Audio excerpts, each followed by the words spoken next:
क्या आकाश भी आहार है? इस टॉपिक पर हम बात करते हैं। वास्तव में आहार क्या है? हम आहार का रूप में क्या क्या सेवन करते हैं? हम जो खाना खाते हैं, जो ओरली खाते हैं मुख से, तो उसको तो आहार बोलते हैं। या पानी पीते हैं या कोई खाना खाते हैं तो उसको तो आहार बोलते ही हैं। उसके ऊपर हम ध्यान देते हैं, क्या खाते हैं, क्या खाना, क्या नहीं खाना। हर वक्त उसके लिए हम बदर रहते हैं, चिंतित रहते हैं, और भूख लगते ही हम चिंतित होते हैं और उसको खाना खाते हैं। पर उससे ज़्यादा हम खाते हैं वायु, यानी प्राणायाम का रूप में, यानी प्राण के रूप में जो है हमारा सांस से हम खाते रहते हैं उसको। जब ये वाला आहार नहीं जाता है, सॉलिड आहार नहीं चलता है, लिक्विड आहार, तो गैस का रूप में वो आहार चलता रहता है हमारा। एयर का रूप में, वायु का रूप में हम उसको सेवन करते रहते हैं। वो आहार इससे कई गुना ज़्यादा है।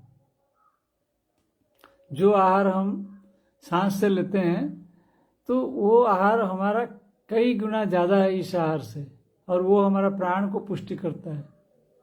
यह स्थूल आहार जो है स्थूल शरीर को पुष्टि करता है, कार्यक्षम करता है, और वह जो है प्राण को पुष्टि देता है। फिर उसके बाद जो है हमारा पास और एक टाइप का आहार है, जो है भावनाएं। हमारा जो चिंतन है, हमारा जो शब्द है, विचार है, ये आहार है। ये आहार इससे भी ज़्यादा करते हैं हम। जो सांस के आहार है, जो वायु है, उससे भी बहुत गुना ज़्यादा करते हैं। स्वप्नों में भी वो आहार चलता रहता है हमारा। नींद में भी चलता रहता है, गहरा नींद में भी थोड़ा थोड़ा वो आहार चलता है, हमें पता नहीं है वो चलता है। हमारा ब्रेन फंक्शन करता है नींद में, तो वो आहार चलता रहता है। ऐसा नहीं है कि आहार जो है हमारा बंद हो जाता है, क्योंकि हमारा चिंतन चलता रहता है। बीच में हमारा जो है फंक्शन रहता है, न्यूरो सिस्टम फंक्शन करता है, पर हम जान नहीं पाते हैं उसको। हम अचेतन अवस्था में रहते हैं। कुछ हद तक जो है अर्धचेतन, उसको तो संपूर्ण अचेतन नहीं बोला जाएगा, अर्धचेतन अवस्था जो है निद्रा अवस्था, इसलिए उसमें हम जान नहीं पाते हैं। तो वो भी आहार है। वो जो है सबसे ज़्यादा इम्पोर्टेंट आहार है। उससे भी, सांस से भी, वायु से भी जो है हमारा भावना जो है, चिंतन जो है, वो जो विचार है, उससे भी ज़्यादा गुरुत्वपूर्ण है, उससे महत्वपूर्ण और है वो आहार। लेकिन हम उसको महत्व नहीं देते हैं। हम तो कुछ भी चिंतन करते हैं, कुछ भी देखते हैं, कुछ भी सुनते हैं, क्योंकि हमारा देखना सुनना जो बाकी इंद्रिय से होता है, वो भी वो भावना को हमारा प्रभावित कर लेता है। यानी हम जो देखते हैं वो भी आहार है, क्योंकि वो भी जो है एक तरह का भावना ही है। जो सुनते हैं वो भी आहार है, वो भी एक तरह का भावना ही है। ये सारे चीज मिलके हमारा आहार है। तो इसलिए ये कई गुना आहार है। ये जो खाना हम खाते हैं ये कुछ भी नहीं है। तो लोग सोचते हैं कि इसी को संयम कर देने से हो गया। नहीं बाबा, इसको संयम करने से तुम्हारा 5% संयम हुआ। खाने का जो संयम है 5% है। हाँ, करना है, इसको भी करना है। ऐसा नहीं कि इसको संयम नहीं करना है, इसको भी संयम करना है। कितना खाना है, क्या खाना है, कब खाना है, जानना चाहिए। भूख लगते वक्त खाना चाहिए, दूसरे बिना भूख लगे खाना नहीं खाना चाहिए। वो सब चीज तो मेंटेन करना है, ठीक है। लेकिन सांस के ऊपर भी ज़्यादा ध्यान देना है। सांस जो है अगर चंचल चलता है बहुत ज़्यादा, या सांस में अप डाउन ज़्यादा होता है, इधर उधर ज़्यादा होता है, तो प्रॉब्लम होता है।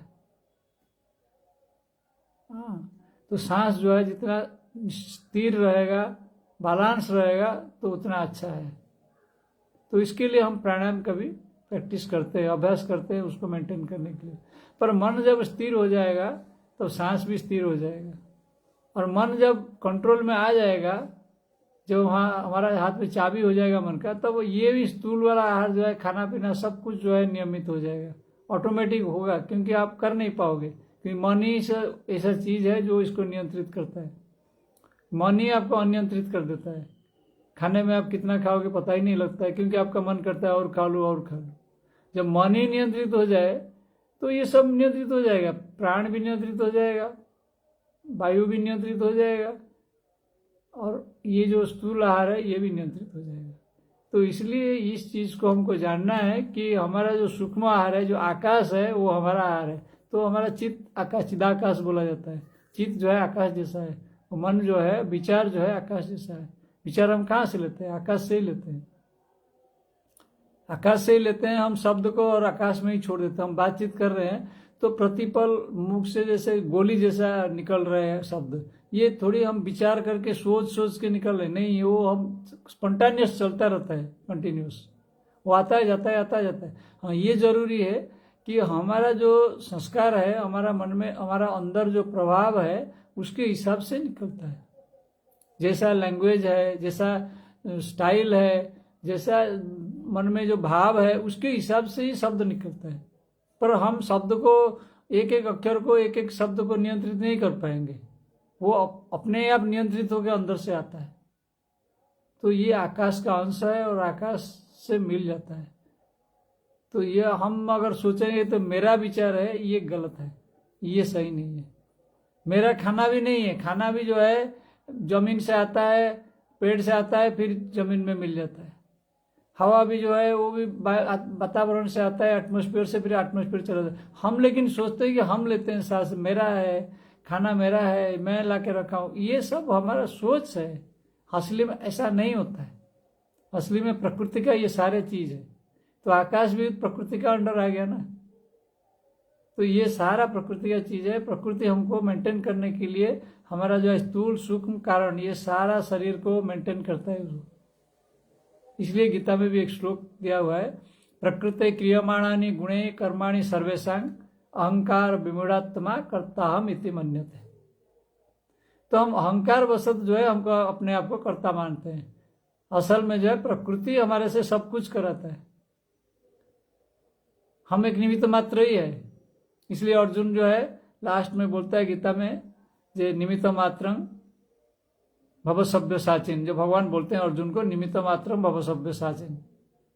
तो अर्जुन बोलता है करिष्ये वचनं तव, हाँ मैं आपका वचन पालन करूंगा। भगवान बोलते हैं तो निमित्त मात्र होकर कर्म करो, अर्जुन बोलता है हाँ आप जो बोल रहे हैं मैं आपके हिसाब से ही कर्म करूंगा। तो आपके हिसाब से मतलब अपना अंदर जो पुरुष है, जो आत्म पुरुष है, तो उसके हिसाब से कर्म करेंगे। वही प्रकृति है हमारा, वो भिन्न नहीं है। पुरुष प्रकृति एक ही है। तो उसको जो है कर्म के रूप में जब आ जाता है, एनर्जी के रूप में आता है, उसको हम प्रकृति बोलते हैं। बस यही है। जो फॉर्मलेस का रूप में रहता है, निराकार का रूप में, तब उसको पुरुष बोला जाता है। इतना ही बस फर्क है। हम उसको कुछ पता ही नहीं लगता है, पुरुष के बारे में हमें कुछ पता ही नहीं लगता है।